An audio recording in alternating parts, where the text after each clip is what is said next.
Again from AAA Now. Today's short video is all about something that we call /check, and basically it's a tool that you can use that really I think will help you in your prospecting process, within that sales process, really to get your potential clients to understand that they've got a problem with website accessibility. Now, I'm not alone today. I've got Victoria with me, who's here to kind of keep me honest and you just make sure that I'm clear. And she's going to ask questions as we go through, if required. And so, yeah, so we'll take you through, and say Vic will come in when as and when needed. So let's just get this. I guess just to set the scene first, you know, the thing is with when people are trying to explain accessibility to people, it comes across as very technical. And most small business owners are not technical. So they need a way to understand where they stand from an accessibility point of view, but without getting into that kind of technical details, etc. So this is what we've done, and we've put this tool together. So the first thing I guess to note, and I need to share my screen here. So if you bear with me a second, actually I'm going to bring it up first, and then I'm going to share the screen. It's probably easier. Bear with me 2 seconds. Okay, so let me share the screen now.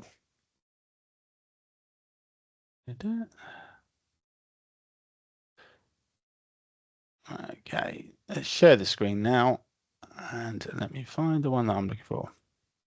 So this is the AAAtrack.com website. So the URL that you're going to need is up there in the left-hand corner, AAAtrack.com. And on the front page here, if you just scroll down, you'll see this box. Now, this allows you to check any website that you like. So you can, any of your clients or prospects you're talking to, if you've got their website address, then you can enter it here. So by way of example, what I'm going to do is I'm going to pick one and one that I've done earlier. So here I'm putting in the website address of a company called NetApp, and then all I'm going to do is hit the box here for check now. And what that is going to do now is going to go away and check that website. In fact, it's going to check the home page of that website. So it's going to check the page as opposed to the entire site. And that's quite important. And I'll explain a little bit more about that in a moment. So what you can see here is you've got a summary across the top. And then you've got some colored boxes, sort of traffic light type approach with a score. And what this is telling you is that this particular homepage for NetApp has a score of 20, sits here in the yellow box. So all you've got to remember is green is good, red is bad. So this isn't too bad. It sits in a score of 20, but it still means that there are failures on that site. And the score 20 indicates the sort of the number of items that are from a accessibility point of view that are affecting this particular page. So it's not too bad, but there are still some problems. So that's the yellow indicator, and we've said yellow indicator is medium risk. You go into the box which is kind of that ambery color, that's high risk, and then in red it's very high risk, and of course in green it will be low risk. Okay, so far, Victoria? Yeah, so when you get the score, as you said, out of 20, you don't get a score in each area. That's one score, and then that lands Correct. somewhere in one of those colored boxes. Absolutely correct. Right? So we're looking across that web page, which happens to be the home page for that site. It's looking at that page in its entirety, and it's saying this is the score for that particular web page address. So it's not broken anything down at this point. This is just the high level. And obviously, if I'm a business owner or an operator or manager or whatever, again, I can pretty much understand that. Okay, that's where I sit. And importantly, the number there, because that if we make improvements will go down, and it's a good tool for using this as this number here to track progress over time. So really, obviously, you want this tracking down. In this particular case, we obviously want that number moving down so that we get into the green box. That would be our intention. So there we go. We've got yellow for medium risk in this particular site. The compliance score is 20, as we've talked about, and that's a number reflective of the failures that it's found, the number of failures as it's found. And then we get into this interesting box here, which says fail, because the thing with website accessibility, you can't, it's almost like going through a speed camera. You know, you either are speeding when you go past it, or you're not. So the fact that a client may be, yeah, but I'm scoring pretty well, is no defense. There are accessibility failures, and if somebody like one of these law firms came knocking, they could just claim, well, yeah, but you've got failures. So, and they would be pretty hard to defend. So this thing fail sounds harsh, but the truth is it's a bit black and white. You either pass or you fail. In this case, you fail. So what we're going to do now, and looking at this book, which is a really interesting one, we're going to look at 3 things that across websites, large and small actually, 3 accessibility failures that are very common, that occur again and again and again. And if we just check those 3 things, and in fact made improvements on them, I think we'd find that we really improved the accessibility status to this site. So I'm going to click here, and what you'll see is 3 tabs. With me so far, Victoria? You okay? Yeah, absolutely. Yeah. 3 tabs. Now, we've got one here called images, we've got one here called forms, and we've got one here called links. And as I said before, these are the 3 things that a lot of websites fail on. So these are the things we're going to highlight. Now, images is as it says, really, you may have a picture on the website, usually a picture, or it could be a logo or something of that nature. And the thing with images is that they must have something called an alternative text, or alt text for short. And what an alt text does is really provides a description of that picture, so that if I was visually impaired or blind and I was using technology, which people do if they have visual impairments, to effectively, it's called a screen reader, read that back to me, there would have to be an alternative text in there so that I could understand what that picture is. So it's just a short description of the images on that site. So this is what we're going to look at first. Did that make sense, Victoria? Yes, we're good with that? exactly. Yep. Okay. So every image needs a description, because I can't, if I'm visually impaired, as you said, I can't see the image. I need my technology to read out the description to me, so that's I know exactly what's right. in the image. Right. Yep, that's exactly right.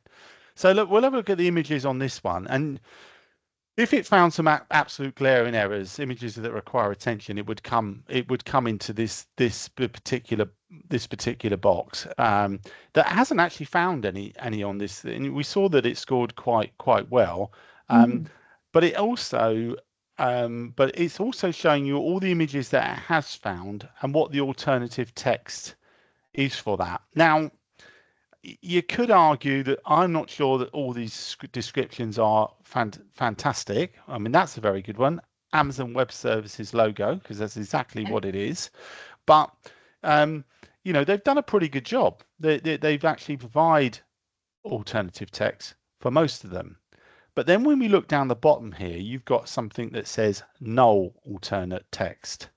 Now, null alternate text is something that is used, but it's really there for when you don't want the screen reader to read anything out about that image. So a lot of websites might have a decorative image. Oh, it's just like a line or something on a site that separates 2 pages or separates a section on a site, and that's the things you would label as null text or null alternative text, alternate text, because you wouldn't need the screen reader. It doesn't add any value to read the screen, so it wouldn't be. But as you can see here, not sure about these 2. We'd have to go into detail, but very much so. There's an image here where there's some people in it, etc., and that's down as a null alternate text. Well, that certainly isn't a null alternate text. We should be describing that with an alternative text, It should be saying, I don't know, I can't quite see the thing. I could open up the thumbnail, and obviously you would do this if you're looking to fix it. But it looks like a couple of people, two men shaking hands in an office, or it might be a man and woman. We'll look at that image in a bit more detail. But that's certainly wrong. Okay. Now, the reason that hasn't come up here as something definitely to look at is because it has got something in the null alternate text. It's been described as null alternate text, but that's just not how it should be labeled. It should be described in the image, and I would argue it would for this one and this one as well. So that is why that's now contributing to the score. And if a lawyer was to come along, one of these, you know, unscrupulous lawyers, whatever, and said, we found some alt text problems on your site, it'd be very hard to argue that there aren't problems because these aren't labeled and they should be. Does that make sense, Victoria? Yeah, it's like lazy labeling. Yeah, and it's a shame because they've done so well on so many others. You know, it's you know, but this would let them down. You know, so that report it shows there. So that's alternate text. Let's move on to forms. So forms are just like, you can imagine this in the physical world, where you fill out a form for some sort of, I don't know, it could be, I don't know, a job application. And for example, and it has in the box, put your name here, put your email address here. And the same type of thing needs to be there for forms online forms, so that, again, if you were using assistive technology, you were going to go to that box. I mean, how would you know what to put in there unless there's something was telling you to read back what it is, what you should put into that box? So that's called a label. It's called a forms label. And again, it's required under the ADA. It's part of the law that you must provide those. And you can see here that there's a whole load of missing labels. Well, there's only 3 actually. Again, they've done a pretty good job in lots of them, but they've got some missing ones. With those 3 missing, if I was in that situation, I still couldn't complete the form. Correct. So no matter how many are missing, if there's one missing, I can't submit the form correctly. Correct. Absolutely right? Correct. Absolutely correct. You know, well, because you just wouldn't know what to put. You know, obviously for us, and this is where we've got to get our minds, our heads in the mindset of somebody who is visually impaired. You know, it might be obvious to us if when we look at a form, think, well, it's quite obvious that what goes there, but without something reading back to them what it is that's required in the sort of the form box, then they can't. There's nothing they can do to complete that form. So sometimes you can't even submit the form, can you, unless every box is complete and you don't even know what's expected to complete. You can't even submit the form with that missing information sometimes. And it's very likely it would go back, keep saying, yeah, this form is incomplete, fill in this box, fill in this box, and they won't be able to because they don't know what to put. So that's a very common one as well. So let's cover the third one, which is something called links. So links is, we've probably all seen it on a website where there's, I don't know, a box of text telling you about something, and then you have to click a box or a link somewhere to take you to more information, or simply there's a link on the page that takes you to another page on a website, or even externally to a website. So there, you know, we've seen those links are usually highlighted in blue or something like that, or a different color. You click on them and take you off to a different place. Well, again, this is like, if you don't have a linked text associated with that, I don't know where that's taking me at all. So in these cases, it's found some things where these are all links. You can see the links. I could click on them and take them there, but it has it doesn't have any link text. So I don't know where that's taking me. It would be like having, I don't know, a signpost with 4 different directions, but no labels on them at all. So I could follow that road, but I don't know where I'm going to go. So a missing link text is, I just cannot navigate myself around because I don't know where it's going to take me. Again, these are required as part of the standard. You need to provide missing link text or link text, sorry, and make sure it's not missing. Now, the other thing that you get with link text quite often is repeated text. So They've got some good ones here as well, by the way. I'm not going to just show the bad stuff. It's not a terrible site by any stretch of the imagination. They've got some issues, but repeated link text is almost as bad. You see here one there's signing to my account, signs my account, and it takes you to two different places, and it's kind of repeated. So that takes you to one place, that takes you to another place. So back to my signpost analogy, it's like having a signpost. London's that way, and London's also that way. So which way do you go? Or New York's that way, and New York's that way. It's the same description, but it's a repeat description, but it's taking you in two different places. So these need to be accurately described. They need to be unique and not repeated, so people are clear about where they're going. Does that make sense? Yes, absolutely. So it just needs to define properly exactly where this link is taking you. Yeah, absolutely. So it might say, yeah, it's far too, you might want to say, if it hasn't got one at all, then obviously you can't follow it. So you definitely need one, but it needs to say something like a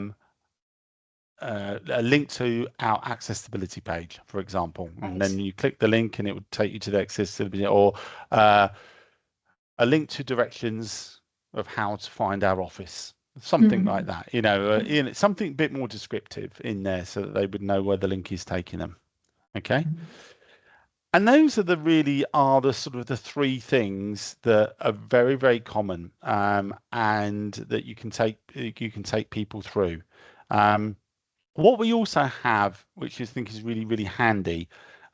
So you could take someone through this, or maybe before you've even spoken to someone, it just depends on the process that you're employing. You can actually email these results to someone as well. So you could actually email the results to a client so they could take a look for themselves and say, okay, and they're probably going to come back to you, well, hopefully anyway, or they may well just say, help. So how do I fix these things? Well, we're not talking about how AICM fixes these things today on this video, but that's exactly why you need AICM, because it will help you automate the fixes to this. But this is a great tool for sending it to your potential client or whoever you want. Actually, you just put the name, and it'll ask for the email address in there, and there you go. You see these boxes are nicely labeled, so you know what you need to put in there. And that's really it, Victoria. So any kind of questions on that? Does that all make sense? I think this is very straightforward, and it will be when you are showing somebody, as you just have, it seems so obvious, that why don't all websites just have all the things that they need? It seems so obvious, but once you've explained it, but people just don't know, do they? They just don't know they need this. That's absolutely sometimes right. They don't know. Yeah. I mean, without a checker, I mean, you look at an image on a page. If I was the website owner, for example, there's no way by visually just looking at the image, I know it hasn't got an alt text. It's something that you need to put in that's not visible. It's not jumping up at you saying, I haven't got an alt text. Exactly. It's something that has to be tested, and so people just don't know. And in this example, we can see that I think these people are very diligent on the whole about providing the right, the kind of the right things so they are accessible. But it's so easy for things to slip through the net, and unfortunately, that just makes them vulnerable. So if you have any errors like this, if you have any gaps, you're still vulnerable, no matter if you're in yellow, orange, or red, or does the potential risk kind of grow? I think obviously the worse you are, I mean, this all comes down. This is subjective, and we're not lawyers, and we can't obviously advise people from a legal perspective. I would say the fewer areas you have, you could at least try to demonstrate that you were trying to make some reasonable adjustment, but it's by no means certain, and you probably would be on a fairly sticky wicket unless the site was in really, really good shape. But again, if you can demonstrate, another good thing about the tools that we have, that you're trying to do something about it, and you've got an audit trail of what you're trying to do about it, then you're going to have a better chance of defending. But the sad reality is that it's really difficult to defend. Because if you failed on something, you failed. Correct. As you said at the beginning, makes sense. Yeah, that's it. So anyway, I think that's it. As always, if you have any questions about this, you can contact me through our Teams group, or you can just reach out to me directly if you need me to explain anything further.